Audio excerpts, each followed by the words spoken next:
السلام علیکم میرے پیارے دوستو۔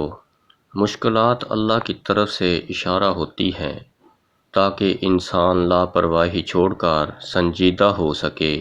محبت کی آزمائش میں کسی کا ظرف مت آزمانا، صرف اپنا ظرف دیکھنا، انسان بن کر سوچنا، خدا بن کر فیصلہ نہ کرنا۔ ماضی میں جو ہوا اس کو زندگی کا روگ مت بنائیں، اسے آپ بدل تو نہیں سکتے اور نہ ہی دوبارہ پہلے جیسا کر سکتے ہو۔ بس اس سے سبق حاصل کریں اور آگے بڑھیں۔ لوگ کیچڑ سے بچ کر چلتے ہیں تاکہ کپڑے خراب نہ ہو جائیں۔ کیچڑ کو گھمنڈ ہونے لگتا ہے کہ لوگ اس سے ڈرتے ہیں۔ ہمارے ارد گرد بھی کچھ لوگ کسی غرور میں رہتے ہیں۔ حضرت علی فرماتے ہیں، جنت کے شوق میں عبادت نہیں کرتا، یہ تجارت ہے، اور نہ ہی جہنم کے خوف سے کرتا ہوں کہ یہ غلامی ہے۔ میں اس لیے اس کی عبادت کرتا ہوں کہ وہ میرا رب عبادت کے لائق ہے۔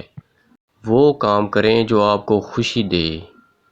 اپنے بارے میں جاننے کی کوشش کیا کریں، آپ کو کیا پسند ہے، اور پھر اس پر مستقل مزاجی سے کام کریں۔ جس طرح خوبصورتی سے محبت کرتے ہو، اسی طرح اپنے ہر کام میں خوبصورتی پیدا کرو۔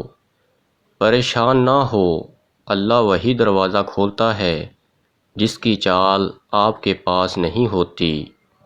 دشمن ہمیشہ اپنوں سے ہی پیدا ہوتا ہے، کیونکہ اپنوں سے اپنوں کی خوشیاں اور کامیابیاں برداشت نہیں ہوتیں۔ ہمیشہ کے لیے کچھ بھی نہیں ہوتا۔ اپنے آپ کو دباؤ کا شکار نہ بنائیں۔ کچھ بھی ہو، کیسے بھی حالات ہوں، وہ بدلیں گے، ضرور بدلیں گے۔ جو شخص اللہ کے راستے میں ایک بھی روزہ رکھے گا، اللہ اس کا چہرہ اس دن کے عوض جہنم سے 70 سال دور رکھے گا۔ حضرت محمد صلی اللہ علیہ وآلہ وسلم نے فرمایا، 4 چیزیں بدبختی سے ہیں: بری بیوی، تنگ مکان، برا پڑوسی، بری سواری۔ سورج ہمیشہ سے بہت اکیلا ہے، لیکن وہ ابھی بھی چمک رہا ہے، لیکن انسان تقریباً 150 کے قریب لوگوں سے رشتہ داریاں رکھ سکتا ہے۔ زندگی صدیوں، سالوں، مہینوں یا دنوں میں نہیں بدلتی، بلکہ زندگی اس لمحے میں بدل جاتی ہے جس میں آپ زندگی بدلنے کا فیصلہ کرتے ہیں۔ جب رب کریم راضی ہوتا ہے تو بندے کو اپنے عیبوں کا پتہ چلنا شروع ہو جاتا ہے۔ یہی اس کی رحمت کی پہلی نشانی ہے۔ وہ جگہ چھوڑ دو جہاں تمہارے احساس اور تمہارے الفاظ کی قدر نہ ہو، پھر چاہے وہ کسی کا گھر ہو یا کسی کا دل۔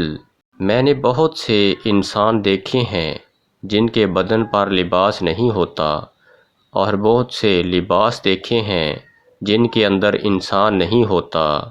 میری اوقات سے بڑھ کر مجھے کچھ نہ دینا میرے رب، کیونکہ ضرورت سے زیادہ روشنی انسان کو اندھا کر دیتی ہے۔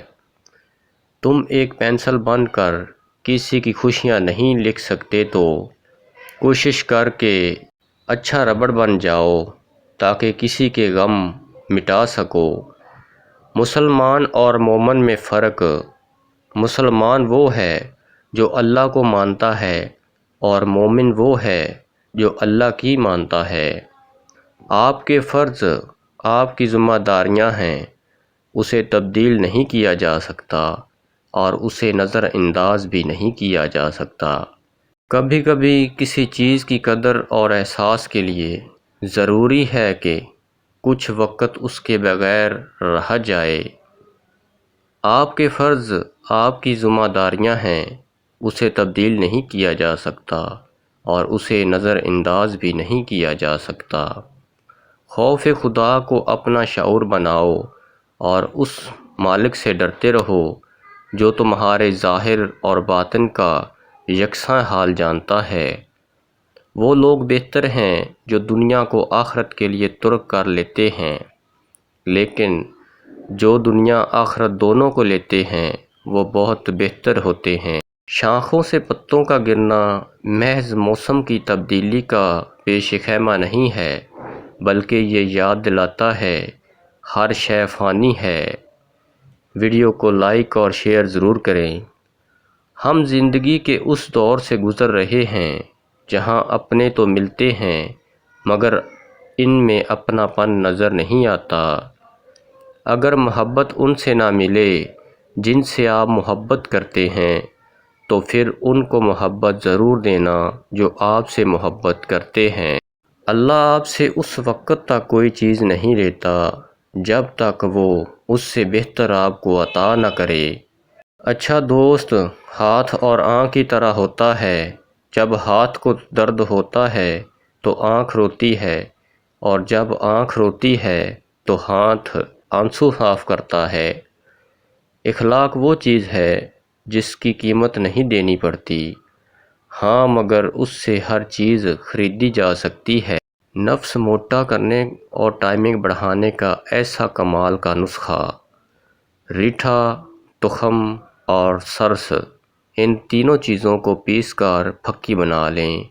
ہم بستری سے 1 گھنٹہ پہلے 1 چمچ پانی کے ساتھ استعمال کریں۔ 3 چیزیں سنبھال کر رکھو، کامیابی تمہارا مقدر ہوگی۔ نماز میں دل، محفل میں زبان اور راستے میں نگاہ۔ اگر تم زندگی میں خوشیاں لانے چاہتے ہو تو کسی سے امید نہ لگاؤ اور نہ ہی کسی سے شکوہ کرو۔ جنت میں ایک نہر ہے جس کے دونوں کنارے سونے کے ہیں، اس کا پانی موتی یاقوت پر بہتا ہے، اس کی مٹی مشک سے زیادہ خوشبودار ہے، اس کا پانی شہد سے زیادہ میٹھا ہے اور برف سے زیادہ سفید ہے۔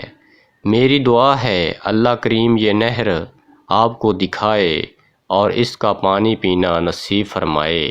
وہ لوگ بہتر ہیں جو دنیا کو آخرت کے لیے ترک کر لیتے ہیں، لیکن جو دنیا آخرت دونوں کو لیتے ہیں وہ بہت بہتر ہوتے ہیں۔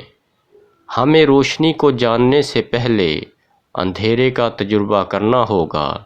مصیبت ہلاکت کے لیے نہیں بلکہ آپ کے صبر، حوصلے اور اندرونی قوت کا امتحان لینے آتی ہے۔ خاموش رہو، صرف خدا کا ہاتھ ہی تمہارے دل کا بوجھ اتار سکتا ہے۔ جب تم اپنی فطرت کے کنویں کی تہہ تک پہنچو گے تو تمہیں معلوم ہوگا کہ بدتمیزی تمہاری طرف سے تھی۔ صبر کرو، یہ تعریف کا جوہر ہے۔ صبر کرو کیونکہ یہی سچی عبادت ہے، کوئی اور عبادت اتنی اہمیت نہیں رکھتی۔ صبر کرو، صبر ہی تمام راحت کی کنجی ہے۔